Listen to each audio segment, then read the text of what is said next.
Welcome to my mini vlogs. এটা হলো শিবরাত্রির 5 দিন পরের ভিডিও। যদিও মনে হচ্ছে ভ্লগটা ছাড়তে আমি খুব তাড়াতাড়ি করে ফেলেছি।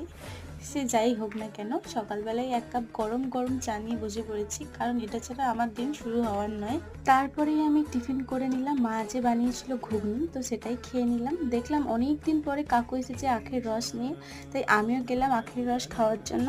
আমাদের এখানে না শিবরাত্রির 5 দিন পরে বাবার মন্দিরে এবং মায়ের মন্দিরে জল নিয়ে 3বার প্রদক্ষিণ করতে হয়। তারপর যত মন্দির আছে সব জায়গায় ধূপ মোমবাতি দেখানো হয়, তাই আমিও জলটা ঢেলে ধর্ম মন্দিরে, মনসা মন্দিরে, ষষ্ঠী মন্দিরে সব জায়গাতেই আমি মোমবাতি আর ধূপ দেখিয়ে নিয়েছিলাম। এটা হলো আমাদের এখানে মা শীতলা মায়ের মন্দির, যেখানে আর 2 দিন পরেই বসবে গান। তো সেই ভিডিও আমি তোমাদের সাথে আস্তে আস্তে শেয়ার করব। কি দারুণ সাজিয়েছে তাই না মন্দিরটা।